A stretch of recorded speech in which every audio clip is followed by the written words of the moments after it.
Hello guys, my name is Anna and I vlog daily from Ukraine since the start of the brutal Russian invasion.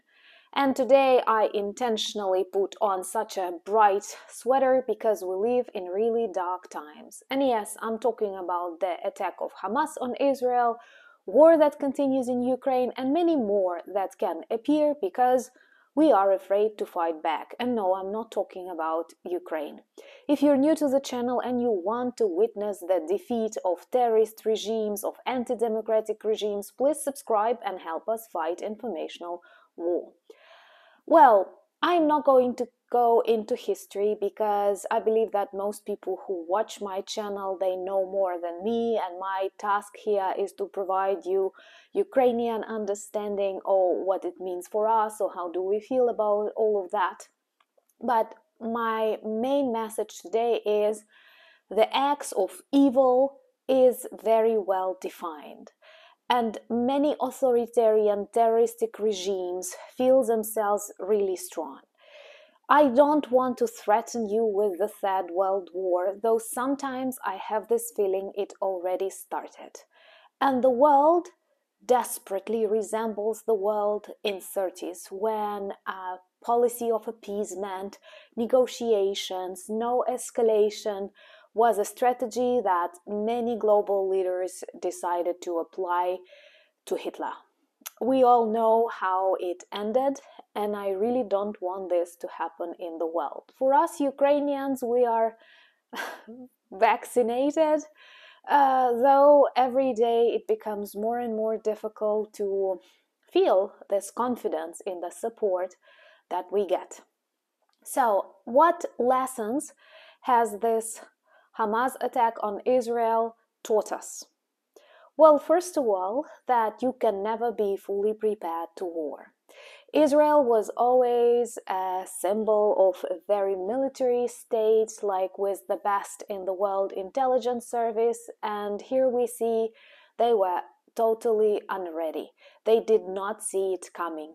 No one did. No one warned them. Of course, there are some articles. Egypt told them there were some movements, but in general, we may say they were not prepared. Another thing that I know personally as a Ukrainian, you can never be fully prepared to violent acts of terrorism because your normal brain does not work like that. So don't blame Ukrainians, don't blame Israeli, don't blame other nations that are simply not ready to this brutality and violence. You can never predict that people will kill civilians, people will torture civilians and consider it sacred war. Another thing is that authoritarian terrorist regimes feel they are not punished. They cooperate with each other. Sanctions do not fully work because Iran inspires Hamas. Iran supplies Russia with shaheds. Putin is hanging in many of Hamas leaders' walls and even on the streets. And here in Ukraine on Instagram, there were lots of videos how they sing songs proclaiming that Putin attacked Ukraine, China attacked Taiwan, and so on. If you agree that this acts of evil is shaped and you're not yet subscribed, please join the channel and let us fight together, because this is very real. And the only way we can win this war united, because this is a war not between Russia and Ukraine, not between Israel and Hamas, not between, I don't know, other things. It's between authoritarian terroristic regimes that disrespect human life, choice, freedom, and democracy, and democratic world. And we often want to choose this democratic means to fight the war, but this does not work with pure evil. This does not work because there are no red lines they cannot cross. They can bomb festivals like in Israel, they can bomb funerals like in Hroza village, and it's all constant, it's all continuous, and it grows and it grows, and I'm very much afraid that more and more conflicts will appear. I know many say this will distract attention from Ukraine. This is also a problem, but I don't want to sound selfish because there are other people that need support.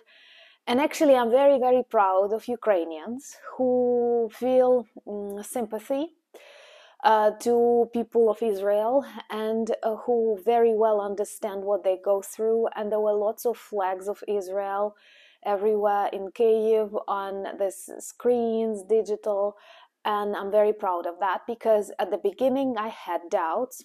Why? Because from Ukrainian perspective, Israel did not demonstrate strong support to Ukraine, and they were advising us to negotiate. And I was afraid like many mean comments can appear, but no, and I'm very proud of my countrymen who are going through this total evil, remain good human beings. And also I had a lot of, like, there are lots of Ukrainians who live in Israel, there are lots of people from ex-Soviet countries, and the atmosphere there is very like, they try to remain neutral. I did not see many of Ukrainians living in Israel when war in Ukraine started sharing stuff. They did not want to provoke other Soviet citizens, and that was pretty not very nice. But now many of them share Ukrainian and Israel flags together, and perhaps they understand that when evil is pure, it's really difficult just to negotiate. And there are lots of examples how Russia tries to use this war. Of course, I think they will try to use it against Ukraine. There are rumors they might have sent some trophies, Ukrainian weapons, to demonstrate that, like, we support Hamas, which is total bullshit, I'm sorry, because Hamas leaders are sending glory to Putin, and Putin is speaking in their support. And even Russian hackers from group KillNet attacked Israeli governmental web pages saying that they support Hamas. So it's all just like soup of nonsense, chaos, and that is what is good for regimes like Russian, for other terrorist states. Today Zelensky equated Hamas to Russia. I have decided to name my video this way. He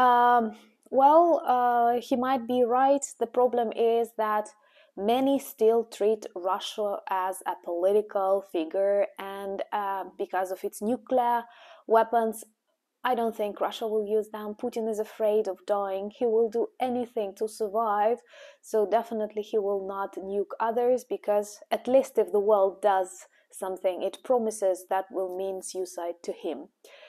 So let's observe what happens next, but my warning is not to use words like we are concerned, we pay specific attention, something must be done, let's observe. That's what global leaders do. It does not work with terrorist regimes. They come, they loot, they kill, they rape, they bomb, and they build this new dark world, and it's very, very real. So name it the Third World War, not name it the Third World War, but we are really in danger. And when I say we, I don't mean Ukraine, I don't mean Israel, I don't mean Taiwan.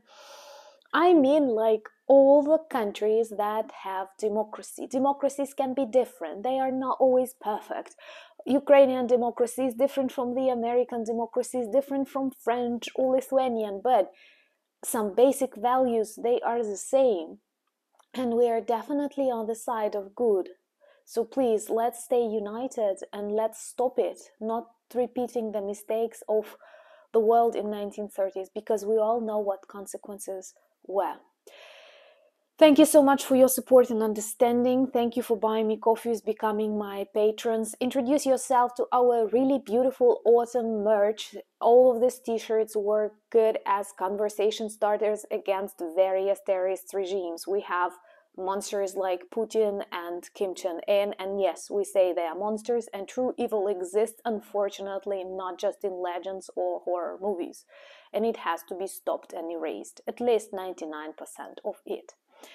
Subscribe to my Instagram, I'm pretty active there. Join my threads and Twitter, and Slava Ukraini!